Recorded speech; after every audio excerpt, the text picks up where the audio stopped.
Hello, good evening student. তো আর বেশি দেরি না করে আজকে আমরা আমাদের ক্লাউড কম্পিউটিংয়ের থার্ড ক্লাস স্টার্ট করতে চলেছি। যেই থার্ড ক্লাসে আমরা আরও কিছু ইম্পর্টেন্ট তোমাদের কনসেপ্ট শেখাবো, রাইট?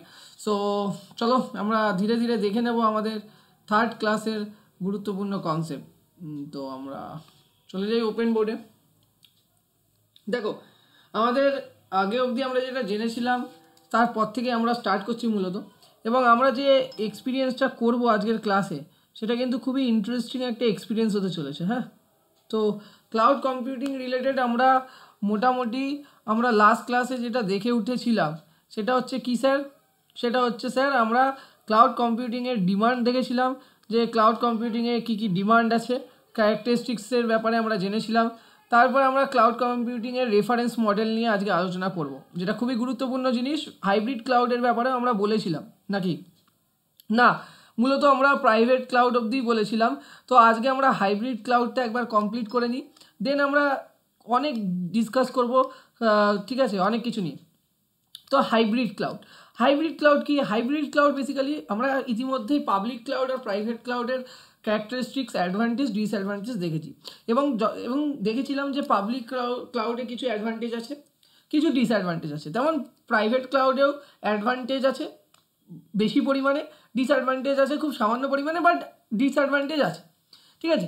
তো আমরা ভাবলাম যে এই যে ডিসঅ্যাডভান্টেজগুলোকে আমরা কিভাবে অ্যাডভান্টেজে পরিবর্তন করতে পারি। তখন আমরা ভাবলাম যদি এই পাবলিক ক্লাউড এবং প্রাইভেট ক্লাউড এই দুটোকে কম্বাইন করা যায় তাহলে এর কিছুটা সমস্যার সমাধান হওয়া সম্ভব। তখন আমাদের মাথায় আসলো যে আমরা হাইব্রিড ক্লাউড বানাবো। So hybrid cloud basically combination of private cloud আর পাবলিক ক্লাউড। এটা একটা partially secure cloud service model. এর মাধ্যমে আমরা কী করি? এর মাধ্যমে আমরা বিভিন্ন পাবলিক ক্লাউডগুলোকে অ্যাজ এ সার্ভিস হিসেবে রান করাই, আর এগুলোকে অ্যাক্সেস করি এবং এগুলোকে যে কেউ অ্যাক্সেস করতে পারে। While the services which are running on a private cloud can be access only by the organization user. মানে আমরা এমন কিছু সার্ভিসেস তৈরি করলাম যে সার্ভিসগুলো দুভাবেই কাজে লাগাতে পারবো। যে সার্ভিসগুলোকে সেই সার্ভিসগুলোকে কখনো কখনো পাবলিক ক্লাউডের কনসেপ্ট অনুযায়ী কাজে লাগাতে পারবো এবং এমনভাবে রান করব সেই সার্ভিসগুলো যাতে কিনা সকলেই ইউটিলাইজ করতে পারে, সেটাকে অ্যাক্সেস করতে পারে। আবার ওই পার্টিকুলার অ্যাপ্লিকেশনেই আবার কিছুটা পোর্শন আমরা এমনভাবে রাখবো যার দ্বারা কিনা অর্গানাইজেশনের ইউজাররা শুধুমাত্র ওই ব্যাপারগুলোকে অ্যাক্সেস করতে পারে। তো এই রকম হলো তোমাদের একটা ব্যাপার, যেটাকে আমরা হাইব্রিড ক্লাউড বলি। যার সবথেকে বড় এক্সাম্পল হচ্ছে অফিস 365। তারপর আমরা যদি বলি গুগল ড্রাইভের কথা, যদি বলি জিমেলের কথা, যদি বলি, এগুলো কিন্তু সবই হাইব্রিড ক্লাউড সার্ভিসের এক্সাম্পল। যেখানে অফিস 365 এমএস অফিস যেটা আছে on the web and one drive, ঠিক আছে, অ্যামাজন ওয়েব সার্ভিসেস, এগুলো সবগুলো কিন্তু হাইব্রিড ক্লাউড। কী কী বেনিফিট আছে আমরা একটু চলো দেখে নিই। অ্যাডভান্টেজেস যেগুলো হাইব্রিড ক্লাউডে আছে, হাইব্রিড ক্লাউড যে কোনো অর্গানাইজেশনের জন্য সুইটেবল, কারণ এটা তোমার মোর সিকিওর, বিকজ এটা মোর সিকিউরিটি তোমার অ্যাকচুয়ালি প্রোভাইড করে দেন পাবলিক ক্লাউড। হাইব্রিড ক্লাউড তোমাকে নিউ প্রোডাক্ট ডেলিভার করতে অনেক বেশি হেল্প করে এবং এই সার্ভিসেসগুলো অনেক কুইকলি পাওয়া যায়। আবার থার্ড যদি পয়েন্টের কথা বলি, হাইব্রিড ক্লাউড প্রোভাইডাররা একটা এক্সিলেন্ট ওয়েতে কিন্তু তোমার রিস্ক, যে সিকিউরিটি রিস্কগুলো আছে সেগুলোকে রিডিউস করতে হেল্প করে। হাইব্রিড ক্লাউডের সবথেকে বড় কথা, যেহেতু এটা পাবলিক এবং প্রাইভেট ক্লাউডের সমন্বয়ে গঠিত, তাই জন্য এখানে যে রিসোর্সগুলো অফার করা হয় সেই রিসোর্সগুলো মোস্ট অফ দ্য কেসেস আমাদের দেখা যায় যে ফ্লেক্সিবল হয়, ঠিক আছে, কারণ এর মধ্যে পাবলিক ক্লাউডেরও বৈশিষ্ট্য আছে এবং এছাড়াও প্রাইভেট ক্লাউড ইউজ করার জন্য এখানে রিসোর্সেসগুলো অনেক বেশি সিকিওর, যেটা প্রাইভেট ক্লাউডের একটা অ্যাডভান্টেজ এবং সবথেকে বড় বৈশিষ্ট্য। তেমনিভাবে আমরা যদি দেখি ডিসঅ্যাডভান্টেজ, তোমাদের সবথেকে বড় ডিসঅ্যাডভান্টেজ ছিল পাবলিক ক্লাউডের, সেইটাকে কিন্তু মিনিমাইজ করা গেছে। তবুও আজকালকার ডিজিটালাইজেশন দুনিয়াতে বা ওয়ার্ল্ডে কোনো কিছুই সিকিওর বলা যায় না। হাইব্রিড ক্লাউডে যতই সিকিউরিটি ফিচার্স দেওয়া হোক সেটা একদম পারফেক্ট বলা যাবে না তোমার প্রাইভেট ক্লাউডের মতো। তাহলে আমরা বলতে পারি in hybrid cloud security features not as good as the private cloud. Private ক্লাউডের মতো কিন্তু এতটাও ভালো প্রোভাইড করে না হাইব্রিড ক্লাউড, যতটা প্রাইভেট ক্লাউড করবে। হাইব্রিড ক্লাউডকে ম্যানেজ করা খুবই কমপ্লেক্স, কারণ এখানে প্রাইভেট এবং পাবলিক দুটো ক্লাউডের সমন্বয়ে তৈরি হচ্ছে না, এর আর্কিটেকচারটা মোর কমপ্লেক্স। তো এটাকে হ্যান্ডেল করা খুব চাপ, এটাকে ম্যানেজ করার জন্য মোর পাওয়ার লাগবে, মোর than one type of deployment model লাগবে। তো সেটা একটু কস্ট সাপেক্ষ, কস্টলিয়ার বলতে পারো, ঠিক আছে, এবং তার সাথে সাথে কমপ্লেক্স। তো আর হাইব্রিড ক্লাউড কিন্তু সবসময় যে রিলায়েবিলিটি প্রোভাইড করবে সব সার্ভিসেসগুলোতে, সেটাও কিন্তু দেখা যায় না। তো এইটা একটা বড় পয়েন্ট যেগুলো তোমাদের মনে রাখা উচিত হাইব্রিড ক্লাউডের ব্যাপারে। কমিউনিটি ক্লাউড বলে আরেকটা ক্লাউড হয়, যেটা কিনা হেলথ কেয়ার কমিউনিটি ক্লাউড।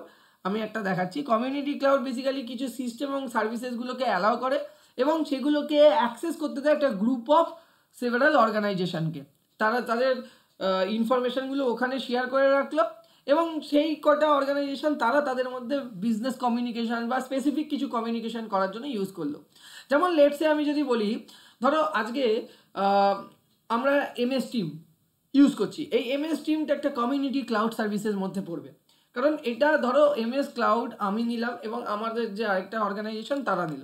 আমরা দুজনের মধ্যে কমিউনিকেট করবো এবং ডেটা এক্সচেঞ্জ করবো থ্রু সেই MS টিম। বাট এই ডেটাটা এনক্রিপ্টেড থাকবে এবং এই ডেটাটা কিন্তু থার্ড নাম্বার অর্গানাইজেশনের কাছে পাবলিকালি সে কি বলবো ডিসক্লোজ হবে না বা পাবলিকালি তোমার রিপ্রেজেন্ট হবে না। তাহলে যে কজন, তো কমিউনিটি ক্লাউডের ব্যাপারটা বুঝতে পারলে তো? কমিউনিটি ক্লাউড কিছু সিস্টেম বা সার্ভিসেসগুলোকে অ্যাক্সেস করে দেয় by group of several organisation.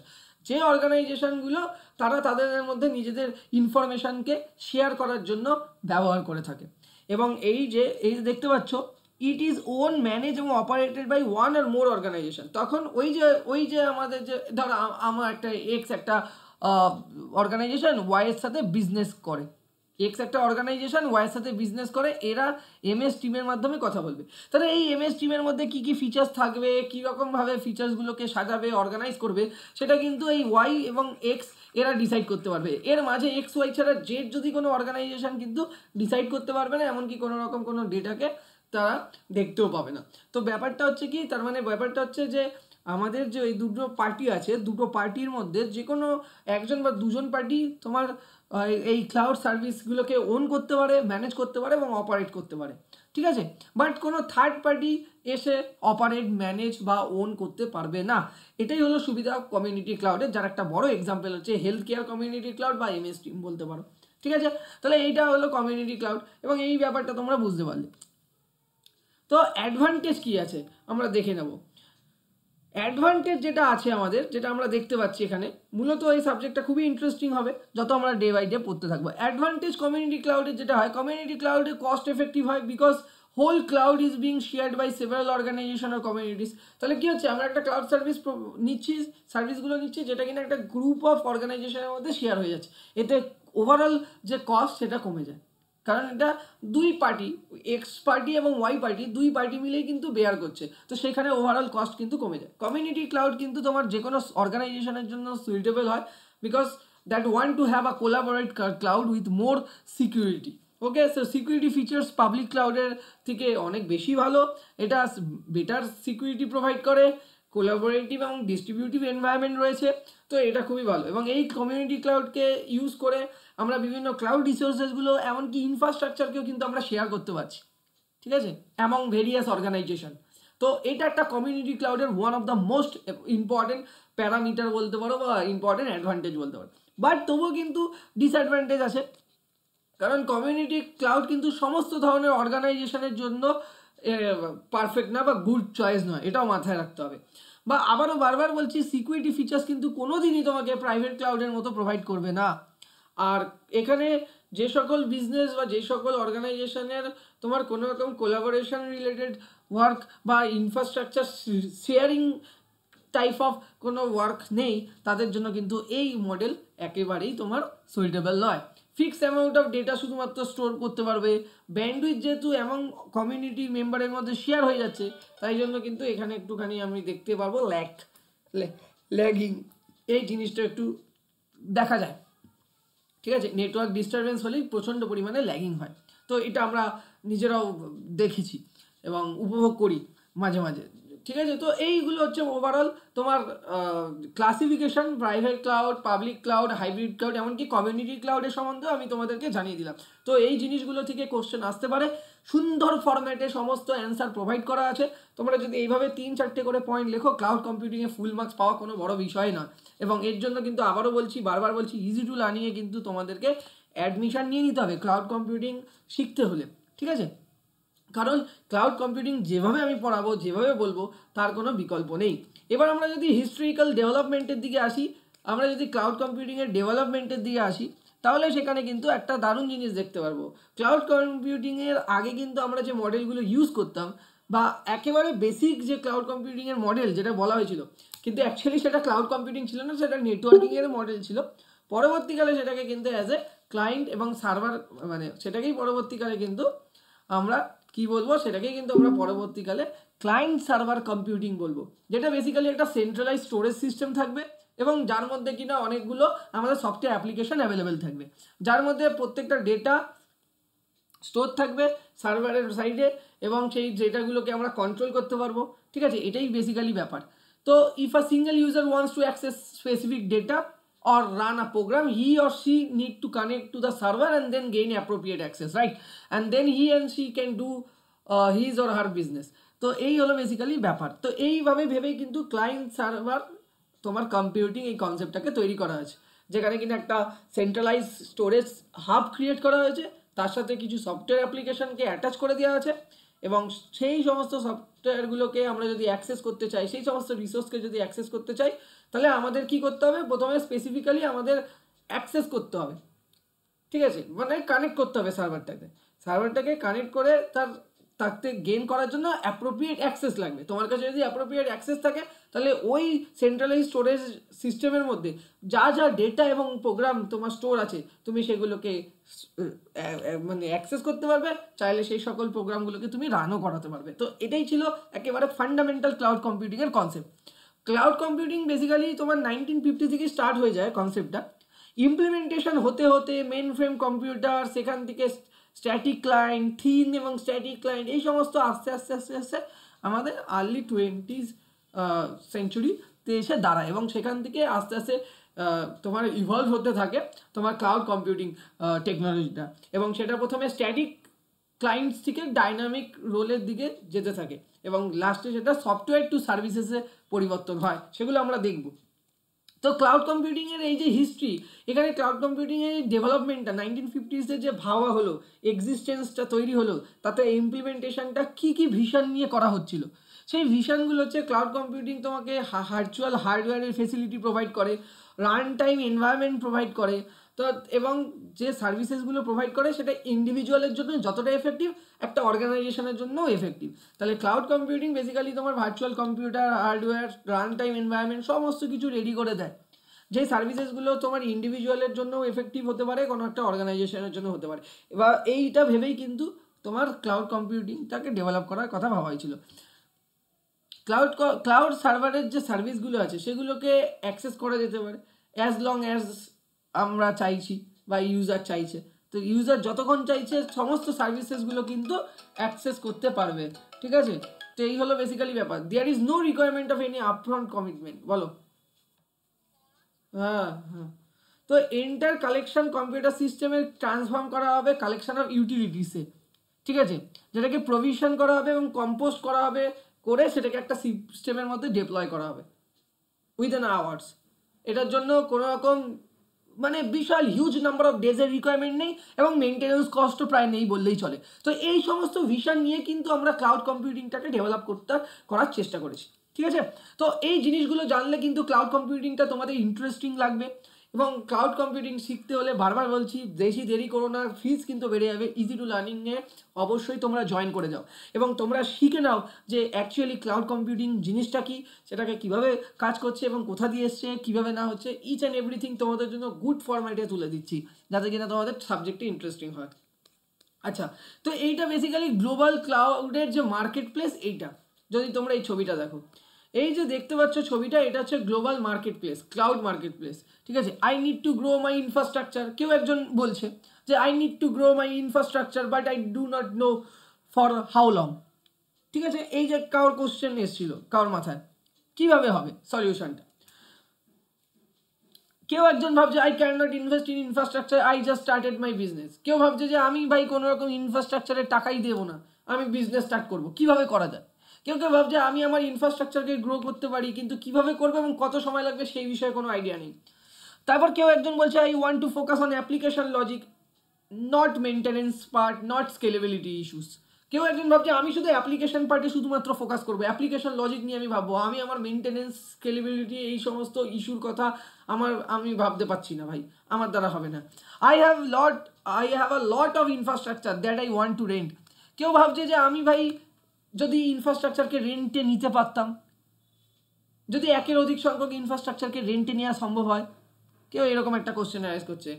ঠিক আছে, কেউ ভাবছে I have infrastructure and middleware but can not host application. আমার কাছে মিডিলওয়্যার আছে, ইনফ্রাস্ট্রাকচার আছে, কিন্তু হোস্ট অ্যাপ্লিকেশন নেই। তো কেউ কি আমাকে প্রোভাইড করবে? কেউ কি আমাকে আমার যতক্ষণ দরকার সেই হোস্ট অ্যাপ্লিকেশনগুলোকে আমাকে তার জন্যই প্রোভাইড করবে রেন্টাল বেসিসে? কেউ একজন ভাবছে I have infrastructure and provide application services, but তার ম্যানেজিং এইগুলোর জন্য তার কাছে সময় নেই বা সে করতে পারবে না, তার কাছে ম্যান পাওয়ার নেই, এবং অথবা তার কাছে অত বাজেট নেই।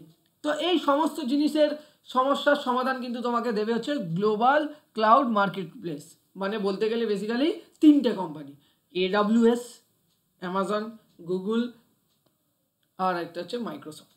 তা এরা তিনজন কিন্তু লিডিং পজিশনে বসে আছে, যারা কিনা এরকম বিভিন্ন অর্গানাইজেশনের যে নিড ছিল সেই নিডটাকে ফুলফিল করার চেষ্টা করেছিল এবং করছে। ঠিক আছে, এবং এই সমস্ত জিনিস ভেবেই কিন্তু তারা স্টার্ট করলো। তাহলে যখন আমরা লং টার্ম ভিশনের কথা যদি আমরা ক্লাউড কম্পিউটিংয়ের কথা বলি, তাহলে তারা কিন্তু বেসিক্যালি গ্লোবাল ক্লাউড মার্কেট কিন্তু দেখেছিল যে আইটি সার্ভিসের বিজনেসগুলোকে কীভাবে তোমার যে ইউটিলিটিসগুলোর কথা ভাবা হচ্ছে সেগুলো কিভাবে সলভ করা যায়। ঠিক আছে, বা সেই ইউটিলিটিসগুলোকে মানে কি বলবো আর উইদাউট টেকনোলজি এবং লিগাল ব্যারিয়ার ছাড়া আমরা কিভাবে ওপেন মার্কেটে বিজনেসটাকে বা বিজনেসের ইউটিলিটিস এবং সার্ভিসেসগুলোকে প্রোভাইড করতে পারি, এবং সেটা মিনিমাম কস্টে, এই জিনিসগুলো। ঠিক আছে, তো এই হলো বেসিক্যালি ব্যাপার। এইসব ভেবেই কিন্তু আমরা ক্লাউড কম্পিউটিং কনসেপ্টটাকে স্টার্ট করেছিলাম। এবং ক্লাউড কম্পিউটিংয়ের তোমার ক্যারেক্টারিস্টিক্স বলতে আর কিছুই বলার নেই, আবারও বলেছি। অ্যাকচুয়ালি এই যে ক্যারেক্টারিস্টিক্সগুলো সেটা কারা নির্ধারিত করে দিয়েছে? National institute of standard.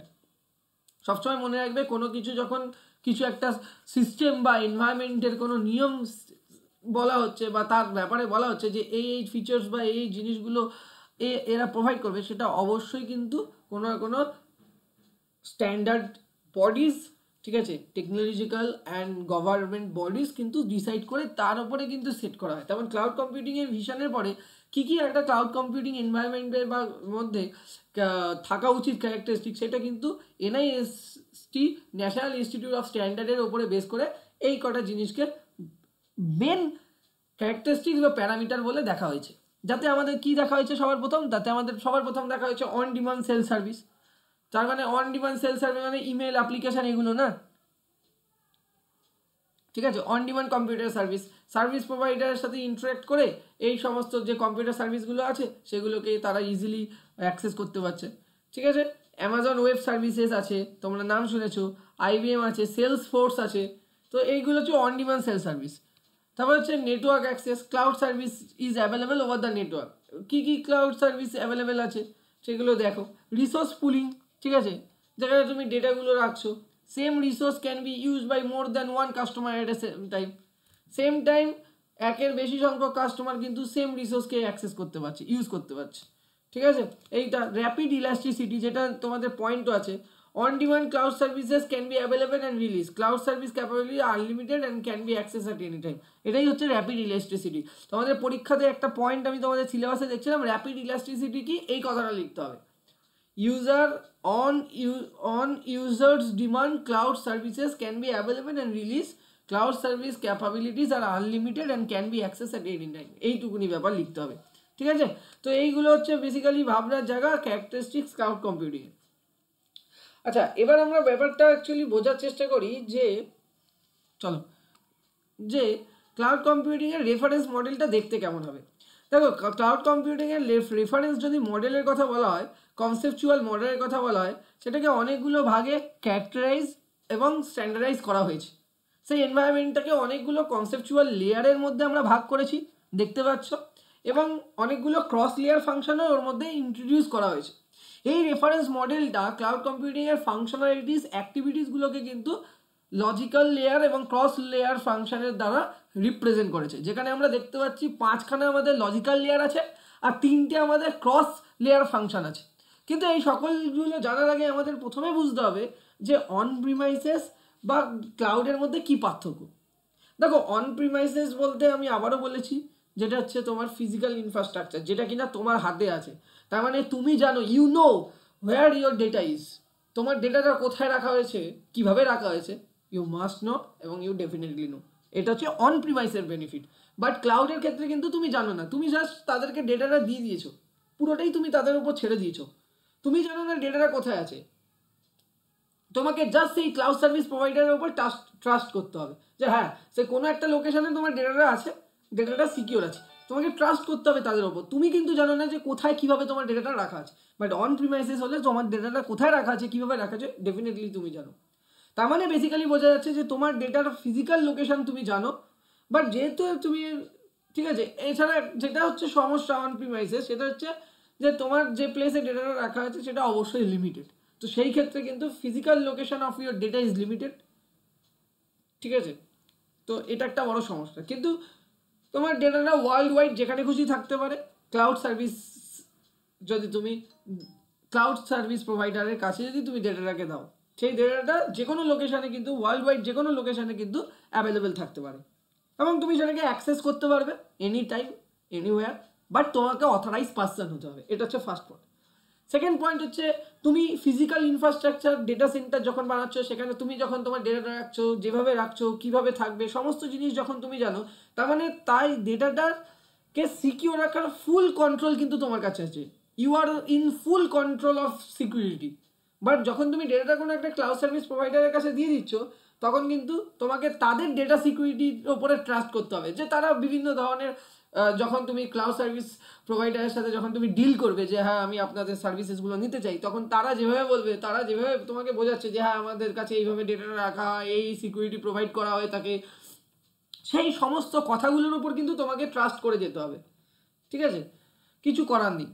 আর ব্যাপারটা হচ্ছে যে তোমার ফিজিক্যাল সার্ভার যে আছে, যেগুলি ইমপ্লিমেন্ট করছো, এই প্রত্যেকটার জন্য কিন্তু তুমি রেসপন্সিবল এবং তোমাকেই পে করতে হবে। You are responsible for paying for the physical server as well as their maintenance and all those things related to the server and your data center। তো ব্যাপারটা হচ্ছে এটাই যে তোমাকে কিন্তু প্রত্যেকটা খুঁটিনাটি বিষয়ে, সার্ভারের থেকে শুরু করে যা যা আছে, সার্ভারের কে সাথে আরো অ্যাসোসিয়েট যা যা কম্পোনেন্ট আছে, প্রত্যেকটার জন্য কিন্তু তুমি রেসপন্সিবল এবং তোমাকে পে করতে হবে।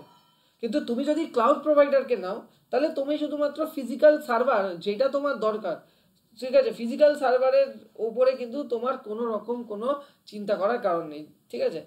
তুমি শুধুমাত্র সেই সার্ভারটাকে রেন্টে নিলে এবং সেটাকে ইউজ করলে, সেই সার্ভারটা কিভাবে চলছে, কিভাবে মেনটেনেন্স হচ্ছে, তাতে আর কি কি জিনিস লাগবে, এইগুলো নিয়ে তোমার আর ভাবনা চিন্তা করারই দরকার নেই, ঠিক আছে। যদি তুমি ক্লাউডে যাও, এটা হচ্ছে ক্লাউড এবং তোমার অন প্রিমাইসের মধ্যে আমি একটা ডিফারেন্স বলার চেষ্টা করছি। ধরো এবার তুমি যদি তোমার মেমোরি আপগ্রেড করতে চাও, তুমি যদি তোমার মেশিনটাতে বেশি পরিমাণে কোর লাগাতে চাও, তোমরা যেমন হয় না i3 i5 i7 বা কোর টু ডুয়াল কোর লাগাতে চাও, হার্ড ড্রাইভে যদি স্পেস রিকোয়ারমেন্ট থাকে তাহলে আরও বেশি হার্ড ড্রাইভ কানেক্ট করতে চাও, এই সমস্ত জিনিসের ক্ষেত্রে তোমাকেই প্ল্যানিং করতে হবে, তোমাকেই পারচেস করতে হবে ইকুইপমেন্টগুলোকে, ঠিক আছে। প্রবাবলি ওই নতুন সিস্টেম, নতুন জিনিসটাকে তৈরি করতে তোমার ইন জেনারেল কেস তোমার কয়েক সপ্তাহ লেগে যেতে পারে, কয়েক দিনও লেগে যেতে পারে, কয়েক মাসও লেগে যেতে পারে এই ক্ষেত্রে। তার মানে তুমি তোমার বিজনেসে, তোমার সিস্টেম আপগ্রেডেশনে তোমার অনেকটা মোর টাইম তোমার চলে যাচ্ছে, ঠিক আছে, তুমি অনেকটাই পিছিয়ে পড়ছো এই কম্পিটিটিভ মার্কেটের থেকে।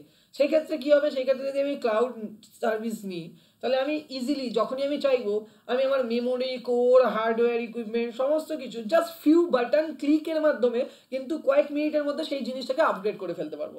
তাহলে এই যে আমাদের যে একটা ল্যাক অফ যে একটা তোমার কি বলবো, মানে তোমার মানে যে যে তোমার যে টাইমের যে একটা গ্যাপিং ক্রিয়েট হচ্ছে, ঠিক আছে, due to lack of manpower, due to lack of তোমার স্কিল পারসন, ঠিক আছে, তো এইগুলো কিন্তু আমার ক্লাউড সার্ভিসের মধ্যে থাকবে না। তো তুমি জাস্ট কয়েকটা বাটন ক্লিক করবে, তুমি তার বেসিসে রেন্ট পে, মানে যেটা হয় সাবস্ক্রিপশনের জন্য যা হয় সেটাকে এক্সট্রা অ্যাড অন করে দেবে, পে করে দেবে, তুমি দেখবে তোমার কয়েক মিনিটের মধ্যে তোমার জন্য ইনফ্রাস্ট্রাকচার রেডি, তুমি যেমনটা চাইছিলে। এটা কিন্তু একটা বড় পয়েন্ট। हेलो। बोलिए। बोलिए। 9 बजे नहीं, 8 बजे कर लूँगा मैं, मेरा लैपटॉप ऑन ही है। मैं ज़्यादा ही पहले ही कर लूँगा। हाँ हाँ। ठीक है ठीक है। হুম। আমি আগেই বলেছি, you are responsible for doing hardware maintenance and also upgrades, but ক্লাউডের ক্ষেত্রে কিন্তু your cloud provider applies any hardware maintenance ও আপগ্রেড, তোমাকে সেই নিয়ে ভাবতে হবে না। ক্লাউড প্রোভাইডার নিজেরা ভেবে নেবে যে হার্ডওয়্যার মেনটেন্যান্স এবং আপগ্রেড করতে হবে, কখন কি করতে হবে, সেই ব্যাপারে তোমাকে বদার করার কোনো কারণ নেই, ঠিক আছে। এছাড়াও তুমি যদি কোনো একটা সফটওয়্যার যদি ইনস্টল করবে, অবশ্যই সেই সফটওয়্যারগুলোরও আপডেটের ক্ষেত্রে কিন্তু তোমাকেই রেসপন্সিবল হতে হবে। You are the responsible for also doing any software upgrades. But এই ক্ষেত্রে কী ধরনের ক্লাউড সার্ভিস নিচ্ছ সেটা দেখতে হবে, সেইখানে অনেকগুলো ব্যাপার আছে। তো মেবি তোমাকে সেখানে সফটওয়্যার আপগ্রেড নিজের সাইট থেকে করতে হতে পারে, আবার মেবি তোমার ক্লাউড সার্ভিস প্রোভাইডার তোমার হয়ে সফটওয়্যার আপগ্রেডগুলো করে দেবে। তো এই হলো বেসিক্যালি অন প্রিমাইসেস এবং তোমার ক্লাউডের মধ্যে, ক্লাউড আর্কিটেকচারের মধ্যে বেসিক ডিফারেন্স। এবং তোমরা বুঝতেই পারছো যে কোনটা স্কেলেবল হতে পারে, কোনটা স্কেলেবল হতে পারে না, কোনটাতে হেডেক বেশি, কোনটাতে কম, কোনটাতে তোমার কাছে ফুল কন্ট্রোল থাকবে, কোনটাতে কন্ট্রোল থাকবে না। তো এই জিনিসগুলো আমরা দেখবো। তাহলে আমরা যেটা বলছিলাম যে ক্লাউড সার্ভিস আর্কিটেকচারটা আমাদের বেসিক্যালি 3টে আমাদের ক্রস লেয়ার ফাংশন আছে, আর 5টা আমাদের লজিক্যাল লেয়ার আছে। তো 5টা লজিক্যাল লেয়ার তোমরা দেখতেই পাচ্ছ। একটা হচ্ছে সার্ভিস লেয়ার, যেখানে সেল সার্ভিস পোর্টাল আছে, সার্ভিস ক্যাটালগ। সেকেন্ড হচ্ছে সার্ভিস অর্কেস্ট্রেশন লেয়ার, যেটাকে, ঠিক আছে। তারপর একটা থাকে হচ্ছে কন্ট্রোল লেয়ার, একটা থাকে ভার্চুয়াল লেয়ার, যেখানে ভার্চুয়ালাইজেশন সফটওয়্যারগুলো ইউজ করা হয়, ভার্চুয়াল রিসোর্সেসগুলো ইউজ করা হয়, একটা রিসোর্সেস পুল থাকে। আর সবার লাস্টে থাকে হচ্ছে ফিজিক্যাল লেয়ার, যেটা হচ্ছে কম্পিউট, নেটওয়ার্ক আর স্টোরেজের জন্য। আর যে 3টে ক্রস লেয়ার ফাংশন আছে, সেটা একটা সার্ভিস ম্যানেজমেন্টের জন্য, একটা বিজনেস কন্টিনিউটি প্ল্যানিংয়ের জন্য বা বিজনেস কন্টিনিউটির জন্য, আর একটা থার্ড ওয়ান হচ্ছে সিকিউরিটি পার্সপেক্টিভে, ঠিক আছে। তো এই আর্কিটেকচারটা, ক্লাউড ইনফ্রাস্ট্রাকচারটা, ছবিটা দেখো, পরীক্ষায় যদি আসে এই ছবিটা যদি আঁকতে পারো তোমরা, ডেফিনেটলি 5 যদি থাকে তোমরা এখানেই 2 থেকে 2.5 নম্বর মার্কস এই ছবিটা আঁকার জন্য পেয়ে যাবে। বিকজ এই ছবিটা অনেক জায়গাতে পাওয়া যায় না, অ্যাভেলেবেল থাকে না, প্রপারলি স্টুডেন্টরা আঁকতেই পারে না। তো আমার কাছে যারা পড়ছো, যারা দেখছো, তারা অবশ্যই ভালো করে দেখো।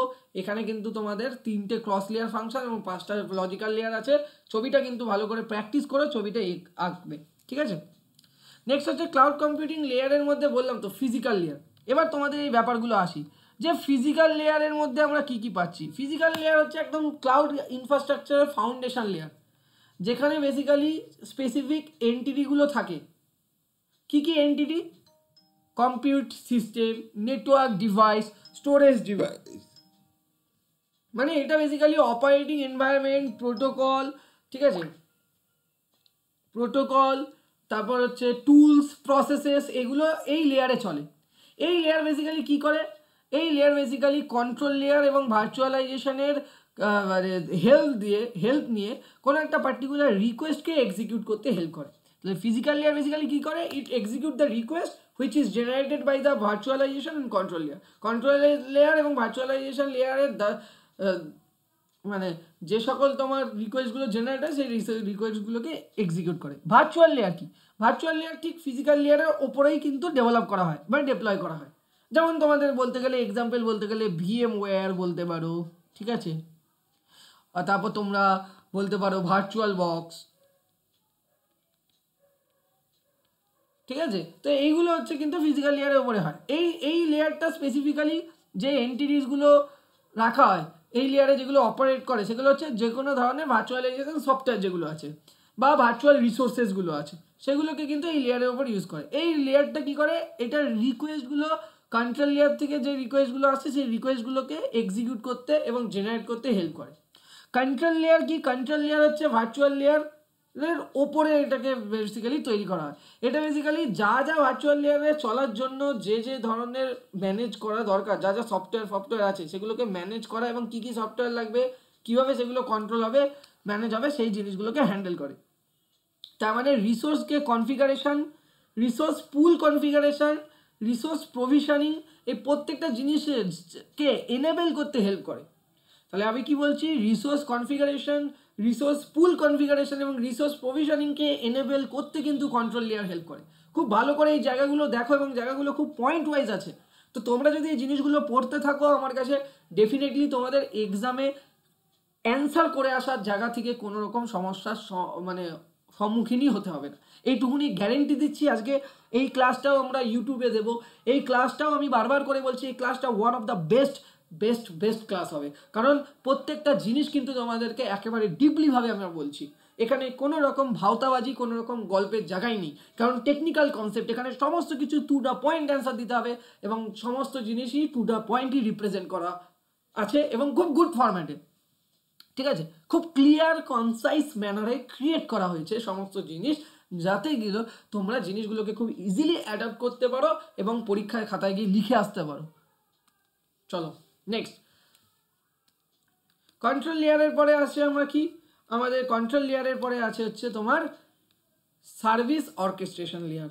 ঠিক আছে, সার্ভিস অর্কেস্ট্রেশন লেয়ারে আমরা কি করি, এটা হচ্ছে ঠিক তোমার কন্ট্রোল লেয়ারের ওপরে এটাকে এই যে সমস্ত এন্টিটিসগুলোকে আমরা রাখি সেই এন্টিটিসগুলো এই সার্ভিস অর্কেস্ট্রেশন লেয়ারের মধ্যে পড়ে।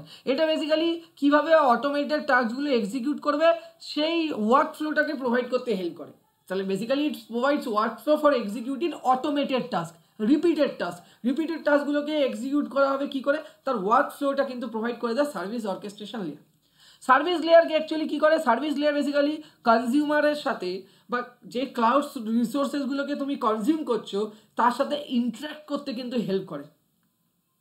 ঠিক আছে, এর মধ্যে সেলফ সার্ভিস পোর্টাল থাকে, এর মধ্যে সার্ভিস ক্যাটালগ থাকে, খুবই ইম্পর্টেন্ট জিনিস। ফাংশন অফ সার্ভিস লেয়ার, কি ফাংশন, এটা বেসিক্যালি ক্লাউড সার্ভিসের সমস্ত ইনফরমেশনগুলোকে স্টোর করতে হেল্প করে এবং পরবর্তীকালে এটা কনজিউমারকে কি করে, কনজিউমারকে রিপ্রেজেন্ট করে। এবং এটা শুধুমাত্র তাই নয়, কনজিউমারকে অ্যাক্সেস ক্লাউড সার্ভিসগুলোকে ভায়া সেলফ সার্ভিস পোর্টালের মাধ্যমে যতগুলো ক্লাউড সার্ভিসেস আছে সেগুলোকে অ্যাক্সেস এবং ম্যানেজ করতে হেল্প করে। খুব গুরুত্বপূর্ণ পয়েন্ট, কিন্তু এই পয়েন্টটা খুবই গুরুত্বপূর্ণ সার্ভিস লেয়ারের, সবাই মাথায় রাখবে। সার্ভিস লেয়ার বেসিক্যালি কি করে, সার্ভিস লেয়ার সেলফ সার্ভিস পোর্টালের দ্বারা তোমার যে ক্লাউড সার্ভিসগুলো তুমি নিয়েছো সেই ক্লাউড সার্ভিসগুলো মানে তুমি মিনস কনজিউমার নিয়েছো, সেই ক্লাউড সার্ভিসেসগুলোকে তুমি অ্যাক্সেস করতে পারবে এবং ম্যানেজ করতে পারবে। এটাই হলো বেসিক্যালি তোমার পাঁচখানা যে লজিক্যাল বা ফাংশনাল লেয়ার আছে, এই পাঁচখানা লেয়ারের কথা আমি কিন্তু বললাম। এবার ধীরে ধীরে আমরা যাব ক্রস লেয়ার ফাংশনের দিকে। ক্রস লেয়ার ফাংশনের দিকে যদি আমরা যাই, সেখানে আমরা কি দেখবো, চলো হাঁপিয়ে গেছি একটুখানি দাঁড়াও, আমরা যাচ্ছি cross layer function, right. So cross layer function কি, ক্রস লেয়ার ফাংশন যেটা হচ্ছে বিজনেস কন্টিনিউটি। এইটা কি, এটা হচ্ছে তোমার এনি কাইন্ড অফ যদি ফল্ট ক্রিয়েট হয়ে যায় কোনো রকমভাবে যদি হয়, তার জন্য এই লেয়ারটা কিন্তু রেসপন্সিবল। এ কখনোই কিন্তু তোমার ডেটা লস বা কোনো রকম ইন্টারাপশন আনবে না কোনো কাজে। তাহলে তুমি যেগুলো গুগল ড্রাইভে রাখছো, যে ডেটা তুমি ভাবছো যে ডেটাটা রয়েছে বা ডেটাটা রাখছো, সেই ডেটাটা কিন্তু এক জায়গায় থাকে না, সেই ডেটাটা মাল্টিপল ডেটার কপিস একটাই ডেটা সেন্টারে রাখা হয় না, মাল্টিপল ডেটা সেন্টারে তার এক একটা করে কপিকে কিন্তু রাখা হয়, যাতে কিনা কোনো কারণবশত একটা ডেটা সেন্টারে যদি কোনো রকম শাটডাউন বা কোনো পার্টিকুলার কোনো ইস্যুর দ্বারা স্টপ হয়ে যায়, তবুও তোমার ডেটা তখনও অ্যাভেলেবেল থাকবে এবং সেই ডেটাটাকে তুমি যে কোনো জায়গা থেকে যে কোনো সময় অ্যাক্সেস করতে পারবে। তাহলে বিজনেস কন্টিনিউটি এই ক্রস লেয়ার ফাংশনটা যদি না থাকতো, তুমি যদি তোমার ডেটাটা শুধুমাত্র যদি ধরা যায় যে ডেটা রেপ্লিকেশন হলো না, ডেটাটা শুধুমাত্র একটা ডেটা সেন্টারেই স্টোর থাকলো, ডেফিনেটলি যদি সেই ডেটা সেন্টারে কোনো ফল্ট অকার হয়ে যায়, তার জন্য কিন্তু তোমার কি হয়ে যাবে, তোমার ডেটা লস হয়ে যাবে। ভাই তোমাকে কোনো ক্লাউড সার্ভিস প্রোভাইডার যদি তোমার ডেটা লসের জন্য তোমাকে যদি টাকাও প্রোভাইড করে দেয়, বলে দেয় যে এই টাকা আমি তো আর দিয়ে দিচ্ছি, তোমাকে রিটার্ন করে দিচ্ছি, তোমার সাবস্ক্রিপশনের যা টাকা আছে আমি ফেরত দিয়ে দিচ্ছি, তাতে কি তোমার লাভ হবে? কারণ তোমার যে কটা ডেটা রাখছো সেগুলো খুবই কনফিডেন্সিয়াল এবং খুবই ইম্পর্টেন্ট তোমার জন্য। তো সেইটা লস্ট হওয়া মানে তোমার গুড উইল থেকে শুরু করে এভরিথিং লস্ট।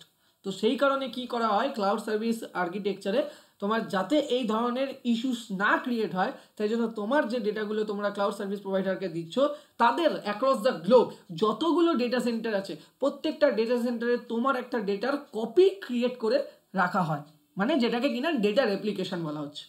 তাহলে তোমার বিজনেস কন্টিনিউটি যে ক্রস ফাংশন লেয়ারটা আছে সেটা এনি কাইন্ড অফ যদি ফল্ট ক্রিয়েট হয় তাহলে তার জন্য কিন্তু এই বিজনেস কন্টিনিউটি ফাংশনটা রেসপন্সিবল। তার জন্য সে কি করে, ডেটা রেপ্লিকেশন করে রাখে এবং ব্যাকআপ নিয়ে রাখে যাতে কিনা কোনোভাবে ডেটা কখনোই লস না হয় এবং ডেটাটাকে ইজিলি অ্যাভেলেবেল করা যাবে যে কোনো জায়গা থেকে। ঠিক আছে, এবার সিকিউরিটি পার্সপেক্টিভে যদি ভাবি, যখন আমরা ডেটাটাকে ক্লাউড এবং কাস্টমারের মধ্যে ট্রান্সমিশন করব তখন যাতে ডেটাটা খুব সিকিউর থাকে, ডেটাটার মধ্যে যে ইনফরমেশনটা আছে তার ইন্টিগ্রিটি যেন বজায় থাকে। তার মানে ডেটাটা যখন আমরা ট্রান্সমিট করছি কোনো রকমের হ্যাশিং বা বিভিন্ন ধরনের ক্রিপ্টোগ্রাফি বা বিভিন্ন ধরনের তোমার এনক্রিপশন ইউজ করা হয় যাতে কিনা ডেটাটা যখন ট্রানজিশন স্টেটে থাকবে টু কনজিউমার, ঠিক আছে, ফ্রম কনজিউমার টু ক্লাউড, তখন যেন সেখানে ডেটা ট্রান্সমিশনে ডেটা কোনো রকমভাবে ব্রিচ না হয়। তো এই সমস্ত জিনিসগুলো কিন্তু আমরা দেখি। তার মানে কনজিউমার ইনফরমেশনকে প্রোটেক্ট করার কাজ হচ্ছে আরেকটা আরেকটা তোমার ইম্পর্টেন্ট লেয়ার, ক্রস লেয়ার, সেটা হচ্ছে সিকিউরিটি। আর থার্ড ওয়ান হচ্ছে service management. Service management basically বিভিন্ন ধরনের সার্ভিস পোর্টফোলিও ম্যানেজমেন্টগুলো বা অ্যাক্টিভিটিসগুলোকে তোমার হ্যান্ডেল করে। সার্ভিস অপারেশন ম্যানেজমেন্ট এর আন্ডারেই পড়ে। কী কী পোর্টফোলিও কী কী ম্যানেজ করে সেগুলো দেখাই। সার্ভিসের রোড ম্যাপটাকে ডিফাইন করে দেয়, সার্ভিসে কী কী ফিচার্স থাকবে, সার্ভিসের ফিচার্সের মধ্যে সার্ভিস লেভেল কী কী আছে সমস্ত ডিসাইড করে দেয়। কী কী অ্যাক্সেস করা যাবে প্রায়োরিটি অনুযায়ী সেগুলোকে সাজাচ্ছে, সেগুলোর মধ্যে ইনভেস্টমেন্ট কীরকমভাবে কোনটাতে কত লাগবে, কি হবে না হবে, বাজেট এবং প্রাইসিংকে এস্টাবলিশ করছে, এই সমস্ত জিনিস। লেটস সে আমি যদি বলি, ধরো আমি একটা ভার্চুয়াল মেশিন ক্রিয়েট করলাম। একটা ভার্চুয়াল মেশিন আমি যদি ক্রিয়েট করতে চাই তার জন্য ধরো $20, লাইক এবার ভার্চুয়াল মেশিন ক্রিয়েট করলাম, তাদের মধ্যে আরও কিছু আমি ইমপ্লিমেন্ট করলাম। ধরো আমার একটা লোড ব্যালেন্সার লাগলো, তাহলে ওইটার দাম, ওটার রেন্ট হচ্ছে পার মান্থ হচ্ছে $30, লেটসে বলছি, তা ওটা অ্যাড হয়ে যাবে। তাহলে এইভাবে কি হবে, তুমি যতগুলো সার্ভিস ফিচার্সকে তোমার পার্টিকুলার অবজেক্টিভের জন্য তুমি ইউটিলাইজ করছো, ঠিক আছে, যা যা সার্ভিস লেভেল তুমি নিচ্ছ, সেই সমস্ত জিনিসের ওপর কিন্তু একটা বাজেটিং এবং প্রাইসিং এস্টাবলিশ করতে হয়। এবং সেইটাই কিন্তু করে দেয় হচ্ছে কে, ক্লাউড সার্ভিস আর্কিটেকচারের সার্ভিস পোর্টফোলিও ম্যানেজমেন্ট, যেটাই কিনা সার্ভিস ম্যানেজমেন্টের আন্ডারে আসে। ঠিক আছে, তাহলে এই জায়গাগুলো কিন্তু তোমাদের মাথায় রেখে চলতে হবে। যদি এই জায়গাগুলো তোমরা মাথায় রেখে চলতে পারো তাহলে ডেফিনেটলি তোমরা কিন্তু যথেষ্ট ভালো তোমার ক্লাউড ইঞ্জিনিয়ারিংয়ের যে রোলটা আছে তার জন্য তোমরা রেডি হতে পারবে এবং তোমাদের ভালো লাগবে তখন জিনিসগুলো আগে থেকে জানছো। তো সার্ভিস অপারেশন ম্যানেজমেন্টটা কী হ্যান্ডেল করে, এটা ইনফ্রাস্ট্রাকচারে কী কী কনফিগারেশন হবে, কী কী রিসোর্সকে আমরা প্রভিশনিং করবো সেইগুলোকে এনেবেল করে দেয় প্রথমেই। তারপর হচ্ছে কী কী প্রবলেম আছে সেই প্রবলেম রেজুলেশনগুলোকে আগে এনেবেল করে, মানে এই ধরনের প্রবলেম হলে এইটা হলো তার রেজুলেশন, তো এই জিনিসটাকে এনেবেল করে দেয়। তারপর দেখে হচ্ছে ক্যাপাসিটি এবং অ্যাভেলেবিলিটি, কমপ্লায়েন্স, ঠিক আছে, এই সমস্ত ক্লাউড সার্ভিসগুলোকে আবার এন্টায়ার ক্লাউড সার্ভিসেসগুলোকে মনিটর করা, ঠিক আছে, এই জিনিসগুলো কিন্তু অবশ্যই কিন্তু সার্ভিস অপারেশন ম্যানেজমেন্টের আন্ডারে পড়ছে। ঠিক আছে, ওকে, ক্লিয়ার?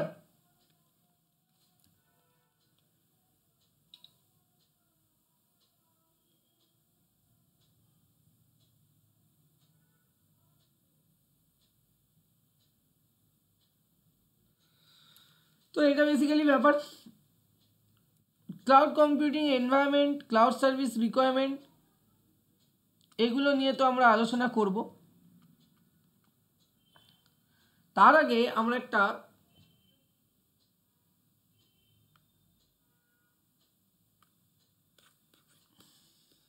আমরা তোমার একটুখানি তিনটে জিনিসের পার্থক্য দেখে নিই। একটা হচ্ছে তিনটে জিনিসের পার্থক্য আমরা খুব ভালো করে দেখে নিই এবং খুব সুন্দরভাবে সেই পার্থক্যগুলোকে আমরা এক্সপ্লেন করব। চলো,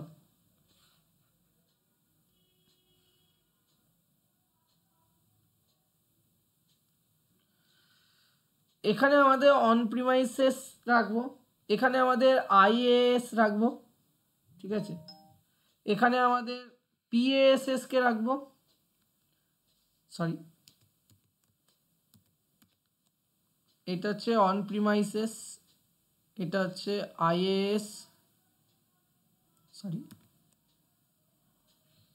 আইএএস, এটা হচ্ছে পিএএস, আর এটা হচ্ছে এসএএস।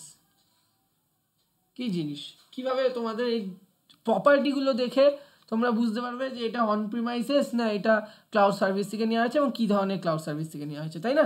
তাহলে প্রথমে যেটা আমরা দেখতে পাচ্ছি, তাহলে আমরা লিখছি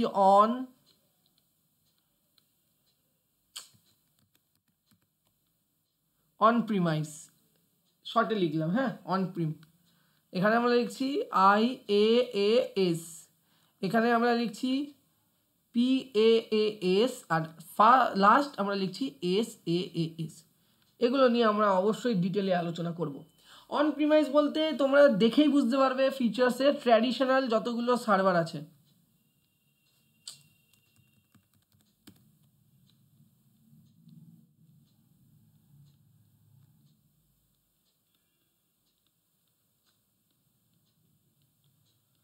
যতগুলো ট্র্যাডিশনাল সার্ভার আছে প্রত্যেকটা অন প্রিমাইসেস এর আন্ডারে পড়ে।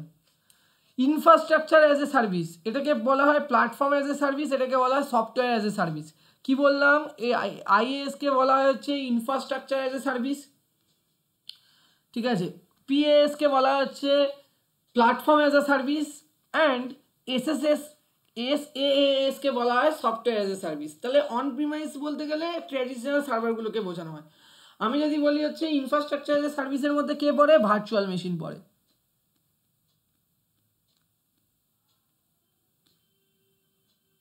ভার্চুয়াল মেশিন পড়ে, ঠিক আছে।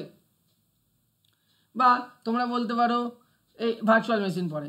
প্ল্যাটফর্ম এজ এ সার্ভিসের মধ্যে অনেক কিছুই পড়ে। কি কি পড়ে, যে কোনো অ্যাপ সার্ভিসেসগুলো পড়ে, ঠিক আছে। তোমাদের যদি বলি ভার্চুয়াল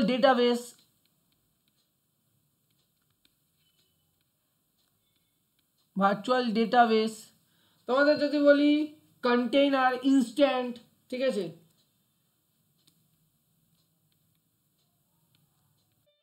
কন্টেইনার,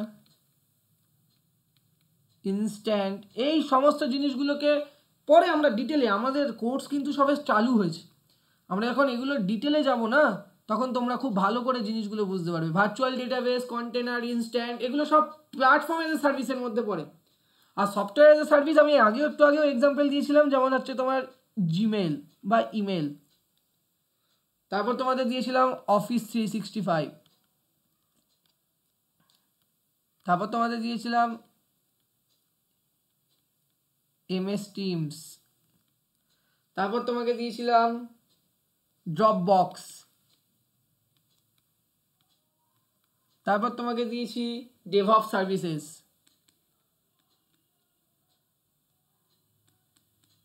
ডেভঅপস যে যতগুলো সার্ভিস আছে, এই সমস্ত জিনিসগুলো কিন্তু তোমার সফটওয়্যার অ্যাজ এ সার্ভিস পড়ে, ঠিক আছে।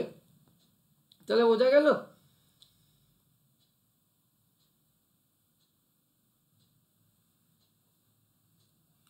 বুঝতে না পারলে অবশ্যই জিজ্ঞাসা করবে, ঠিক আছে, কনসেপ্ট ক্লিয়ার করবে। তাহলে এই ধরনের সার্ভিসেসগুলো নিয়ে আমরা আলোচনা তো অবশ্যই করব। তাহলে অন প্রিমাইস সার্ভিসেস বলতে ট্র্যাডিশনাল সার্ভার, IaaS বলতে হচ্ছে ভার্চুয়াল মেশিন, PaaS বলতে হচ্ছে আমরা কি বলবো, app services, virtual database, container, instant, এগুলো।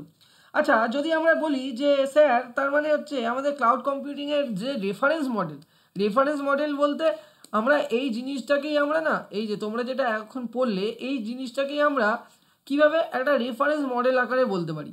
এই রেফারেন্স মডেলের আকারে আমরা যদি বলি, তাহলে আমরা সফটওয়্যার এজ এ সার্ভিস কাকে বলবো, প্ল্যাটফর্ম এজ এ সার্ভিস কাকে বলবো, আর ইনফ্রাস্ট্রাকচার এজ এ সার্ভিস কাকে বলবো। ইনফ্রাস্ট্রাকচার এজ এ সার্ভিস বলতে ভার্চুয়ালাইজেশন যে সার্ভিসেসগুলো আছে, বা ভার্চুয়ালাইজ যে সার্ভার আছে, স্টোরেজ আছে, নেটওয়ার্কিং আছে, সেইগুলোকে আমরা বলবো সাধারণত তোমার ইনফ্রাস্ট্রাকচার এজ এ সার্ভিস। মানে তোমার এখানে দেখতে গেলে ফিজিক্যাল লেয়ার আর ভার্চুয়াল লেয়ার মিলিয়ে তৈরি হয় হচ্ছে ইনফ্রাস্ট্রাকচার এজ এ সার্ভিস, যেখানে আমরা ভার্চুয়ালাইজ সার্ভারগুলো দেখবো, স্টোরেজ দেখবো, নেটওয়ার্কিং দেখবো। এক্সাম্পল যদি দিতে হয়, তাহলে এক্সাম্পল হতে গেলে আমার কাছে বলতে পারি vCloud, এক্সাম্পল হতে গেলে আমাদের কাছে বলতে পারি অ্যামাজন EC2 বা অ্যামাজন S3, ঠিক আছে, রাইট T-Scale, এইগুলো হচ্ছে তোমার এক্সাম্পল। কার এক্সাম্পল? ইনফ্রাস্ট্রাকচার এজ এ সার্ভিসের। প্ল্যাটফর্ম এজ এ সার্ভিস কি, যেখানে কিনা আমাদের একটা প্রত্যেকটা অ্যাপ্লিকেশনের জন্য যে রান টাইম এনভায়রনমেন্ট থাকে সেটা হচ্ছে আমার প্রোভাইড করে হচ্ছে প্ল্যাটফর্ম এজ এ সার্ভিস, ঠিক আছে, যেখানে বিভিন্ন ধরনের ডেভেলপমেন্ট হয়, যেখানে বিভিন্ন ধরনের ডেটা প্রসেসিংয়ের প্ল্যাটফর্ম থাকে, সেই জায়গাগুলোকে। এবং প্ল্যাটফর্ম এজ এ সার্ভিস বলতে গেলে আমরা বলতে পারি গুগলের অ্যাপ ইঞ্জিনকে, প্ল্যাটফর্ম অ্যাজ এ সার্ভিস বলতে গেলে বলতে পারি উইন্ডোজ অ্যাজিওর। আমরা প্ল্যাটফর্ম অ্যাজ এ সার্ভিস বলতে গেলে আমরা বলতে পারি হাডুপ, তোমরা নাম শুনেছো অনেকে, ঠিক আছে? Hadoop, Windows Azure, Google app engine, যেখানে কিনা আমি বারবার বলছি, যেখানে কিনা অ্যাপ্লিকেশনের জন্য একটা রান টাইম এনভায়রনমেন্ট তৈরি করে দিচ্ছে, ঠিক আছে? তুমি করছো না, তৈরি করে দিচ্ছে ক্লাউড সার্ভিস প্রোভাইডাররা। সেখানে বিভিন্ন ধরনের প্ল্যাটফর্ম অলরেডি রয়েছে ডেটাটাকে প্রসেস করার জন্য এবং ডেভেলপমেন্টের জন্য। তো এই হলো বেসিক্যালি ব্যাপার। আর সফটওয়্যার অ্যাজ এ সার্ভিস বলতে গেলে যেটা হচ্ছে এন্ড ইউজার অ্যাপ্লিকেশন, যে অ্যাপ্লিকেশনগুলো এন্ড ইউজাররা ব্যবহার করে, মানে কনজিউমার, মানে আমি তুমি, ঠিক আছে? ঠিক আছে, যেমন ধরো, এবং বিভিন্ন ধরনের automation tools, photo editing tools তোমরা যেগুলো ইউজ করছো আজকে, ঠিক আছে? ঠিক আছে, তারপর সোশ্যাল নেটওয়ার্কিং যে টুলস, সেই টুলসগুলো হচ্ছে এন্ড ইউজার অ্যাপ্লিকেশন, এবং এই এন্ড ইউজার অ্যাপ্লিকেশনকেই বলা হচ্ছে তোমার software as a service. For an example, তোমরা ইউজ করছো ফেসবুক, তোমরা ইউজ করছো সেলসফোর্স, তোমরা ইউজ করছো গুগল ডক, এইগুলো সবগুলোই কিন্তু আমাদের সফটওয়্যার অ্যাজ এ সার্ভিসের আন্ডারে পড়ছে। তাহলে এই যে কনসেপ্ট আমরা দেখলাম, তাতে আমরা দেখলাম যে ইনফ্রাস্ট্রাকচার এজ এ সার্ভিস, যেটা আমরা বললাম আইএস সলিউশন, সেটা কি করে, সেটা বেসিক্যালি তোমাকে বিভিন্ন ধরনের অন ডিমান্ড ইনফ্রাস্ট্রাকচারকে তোমার জন্য অ্যাভেলেবেল করে দেয়। সেই ইনফ্রাস্ট্রাকচারের মধ্যে তোমার ভার্চুয়াল হার্ডওয়্যার থাকবে, ভার্চুয়াল স্টোরেজ থাকবে, নেটওয়ার্কিং থাকবে। ভার্চুয়াল হার্ডওয়্যারটা তোমার বেসিক্যালি বলতে গেলে ভার্চুয়াল মেশিনের কথাই বলা হচ্ছে, এগুলো আরও ডিটেলস আমরা যাবো। ভার্চুয়াল নেটওয়ার্কিং কি, platform as a service solution তোমাকে কী দেবে, নেক্সট স্টেপে নিয়ে যাবে তোমাকে। তুমি তো ভার্চুয়াল তোমার এনভায়রনমেন্টটা পেয়ে গেলে, যেখানে অলরেডি তোমার জন্য নেটওয়ার্কিং বিল্ড করা আছে, যেখানে তোমার কাছে অলরেডি ভার্চুয়াল স্টোরেজ তোমার জন্য ডেভেলপ করে দেওয়া আছে, যেখানে তোমার জন্য একটা ভার্চুয়াল হার্ডওয়্যার তৈরি করে দেওয়া আছে, like your machine, like your work station, right? এবার প্ল্যাটফর্ম, যে প্ল্যাটফর্মে দাঁড়িয়ে তুমি তোমার বিজনেস, তুমি যা ডেলিভার করতে চাইছো, সেই ডেলিভার করা তোমার প্রোডাক্টটাকে স্কেলেবল বানাতে পারবে, ঠিক আছে, due to elastic runtime environment, ঠিক আছে? এবং তোমার হোস্টে অন ডিমান্ড তোমার কি করবে, ওই হোস্টের ওপরে ওই সকল অ্যাপ্লিকেশানগুলোকে তুমি এক্সিকিউটও করাতে পারবে। এটা হচ্ছে সবথেকে বড় ব্যাপার, ঠিক আছে? তার মানে তোমার প্ল্যাটফর্ম এজ এ সার্ভিস তোমার কাছে এইটুকুনি ব্যাকএন্ডে, মানে তোমাকে এইটুকুনি অ্যাক্সেস দেয়, বা এইটুকুনি তোমার ওপর রেসপন্সিবিলিটি ছেড়ে যায়, যাতে কিনা তুমি তোমার অ্যাপ্লিকেশানের জন্য, ঠিক আছে, তুমি একটা অ্যাবস্ট্রাক্ট এনভায়রনমেন্ট ক্রিয়েট করতে পারো। মানে হচ্ছে তোমার কোথায় ডেপ্লয় হবে অ্যাপ্লিকেশানটা, সেটা কিভাবে এক্সিকিউট হবে, সেইটুকুনি তোমার কাছে ক্ষমতা দেওয়া থাকবে, তার থেকে বেশি নয়। এর ওপরে রেসপন্সিবিলিটি অলওয়েজ ক্লাউড সার্ভিস প্রোভাইডারের কাছে থাকবে, ঠিক আছে?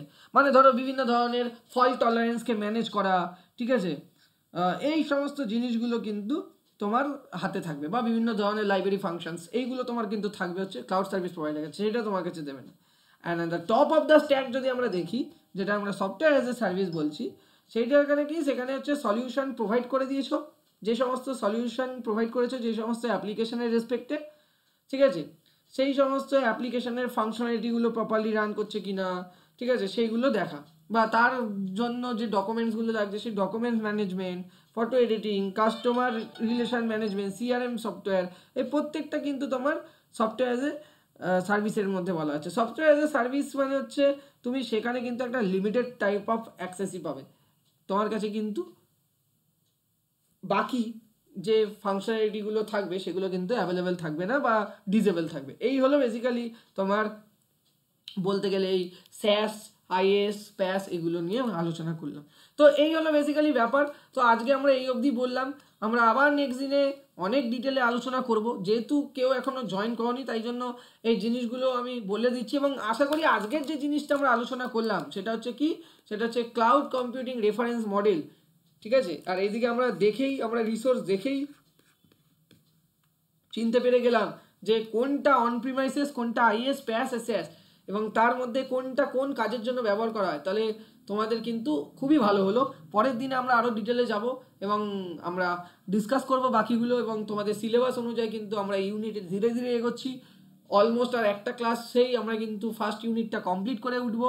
তো তোমরা যারা এখনও অ্যাডমিশন নাওনি, ডেফিনেটলি অ্যাডমিশন নিয়ে নাও, কারণ সিলেবাস খুব বড় নয়, এবং তাছাড়াও বড় কথা হচ্ছে যে এই যে কনসেপ্টগুলো, এটা এতটাই সুন্দরভাবে গুছিয়ে লেখা আছে, ঠিক আছে, যে তোমরা নন ইঞ্জিনিয়ার ব্যাকগ্রাউন্ড থেকে বিলং করলেও কিন্তু জাস্ট রিডিং পড়লে তোমরা কিন্তু ইজিলি এগুলোকে অ্যাডাপ্ট করতে পারবে। এবং তারপরেও যদি তোমাদের কোনো গাইডেন্স লাগে, ঠিক আছে, এই বিষয়ে যদি আরও ডিপলি জানতে হয়, এই বিষয়ে প্রত্যেকটা জিনিসকে যদি ফিল করতে হয়, তাহলে ডেফিনেটলি ক্লাসে জয়েন করতে হবে আর শিখতে হবে ক্লাউড কম্পিউটিং কীভাবে ওয়ার্ক করে। তো থ্যাংক ইউ আজকে এই অবধি। নেক্সট ভিডিওতে আমরা চেষ্টা করব পরের সেশনগুলোতে স্টুডেন্টরা পড়লো মানে অ্যাড হতে থাকলে আমরা ডেফিনেটলি আরও কোশ্চেন নেব। স্টুডেন্টদের কী কী কোশ্চেন আছে আমরা একটা কোশ্চেন সেশনও রাখবো, প্রত্যেকটা ইউনিট শেষ হওয়ার পরে একটা কোশ্চেন সেশন রাখবো, যে কোশ্চেন সেশনের মাধ্যমে আমরা এক্সপ্লেন করবো বা বলবো যে কার কী ডাউট আছে সেগুলো নিয়ে আলোচনা করা হবে। তো ডাউট ক্লিয়ারিং কিন্তু এখানে থাকছে, এটা ভেবো না যে ডাউট ক্লিয়ারিং ক্লাস এখানে নেই। এদিক ওদিক XYZ ইনস্টিটিউটে কোনো না কোনো স্যার বা ম্যাডাম ডাউট ক্লিয়ারিং ক্লাস করায়, এখানে করানো হয় না, করানো হয়। এখানে ডাউট হওয়ার জায়গাই নেই। ডাউট ক্লিয়ারিং ক্লাস তো পরের কথা, এখানে ডাউট হওয়ারই জায়গা নেই। যদি প্রত্যেকটা ভিডিও প্রত্যেকটা কথা যদি প্রপারলি শোনো, তাহলে ডাউট হওয়ার জায়গাই নেই। তাও আমি বলছি যারা পরে লেটে জয়েন করছো, যাদের কিনা কোনো কারণে কোনো জায়গায় বুঝতে অসুবিধা হচ্ছে, তাহলে অবশ্যই তোমরা কিন্তু বলবে আমাকে। ডাউট ক্লিয়ারিং ক্লাসের মাধ্যমে সেই পয়েন্টটাকে আমরা কিন্তু অবশ্যই তোমার কভার আপ করে দেবো। So thank you everyone. চলো নেক্সট ভিডিওতে বা নেক্সট তোমাদের ক্লাসের মাধ্যমে আমরা এক্সপ্লেন করে দেবো বাকি সমস্ত কনসেপ্টগুলো। তো আজকে এই অবধি, তোমরা ভালো থেকো এবং অবশ্যই তোমরা তাড়াতাড়ি পারলে জয়েন করো কোর্সটাতে, কারণ আর দেরি করলে কিন্তু এরপরে তোমাদের কাছে সেটা অনেকটাই বেশি ডিফিকাল্ট হয়ে উঠবে কনসেপ্টগুলো বোঝার। ঠিক আছে, তো চলো টাটা, শেষ করছি এখানেই। আজকে আলোচনা করলাম অনেকগুলো জিনিসই, আর যতটুকুনি পড়িয়েছি 3টে ভিডিও দেখলে আশা করছি তোমরা অনেকটাই বেটার আইডিয়া পাবে এবং তোমরা ভালো স্কোর করতে পারবে এই সাবজেক্টে, এইটুকুনি ভরসা রাখো। তো চলো টাটা। আবারও বলছি অ্যাডমিশন নিয়ে নাও, কারণ কোর্স প্রাইস কিন্তু বেড়ে যাবে এরপরে, কিন্তু আর এই কোর্স প্রাইস থাকবে না। আমাদের কোর্স প্রাইসটা হয়তো আশেপাশে 6 সেমিস্টার যারাই CST পড়াচ্ছে তাদের থেকে একটু বেশি হবে। কেন বেশি হবে তার কারণ তোমরা এই 3টে ভিডিও দেখলেই বুঝতে পারবে। ঠিক আছে, বাকি সাবজেক্টের তো ভিডিও তোমাদের আসবেই ইউটিউবে, বাট আমার যে এই ভিডিওগুলো আছে এই ভিডিওটা দেখলেই তোমরা বুঝতে পারবে যে আমাদের এখানে কোর্স প্রাইস কেন বেশি, কেন একটু সামান্য বেশি, এবং কেন বলছে যে এখানে প্রত্যেকটা কোর্স এতটা ভালো অর্গানাইজ হয়েতে রয়েছে। তো তার কারণটার জন্য লাস্ট থেকে ফার্স্ট অবধি দেখতে হবে ভিডিওটাকে, চ্যানেলটাকে সাবস্ক্রাইব করতে হবে এবং যাদেরই ক্লাউড কম্পিউটিং আছে তাদের কাছে ওই ভিডিওগুলো পৌঁছে দিতে হবে, যাতে কিনা তারাও হেল্প পায় এবং তাদেরও যেন এই সাবজেক্টটা অনেক ইজি লাগে এবং কম সময়, বাট 1 ঘন্টাও টাইম নয়, একটু ভিডিওটাকে ফাস্ট করে দেখলে 30 মিনিটসে যেন পুরো কনসেপ্ট ক্লিয়ার হয়ে যায়। তো এইভাবেই পড়ানো হচ্ছে, সহজ ভাষায় পড়ানো হচ্ছে, খুব ডিটেলে এবং খুব সহজভাবে প্রত্যেকটা জিনিসকে রিপ্রেজেন্ট করে দেওয়া হচ্ছে, যাতে কিনা তোমাদের সমস্যা না। তো চলো এখন টাটা, নেক্সট ভিডিওতে দেখা হচ্ছে, চলো টাটা।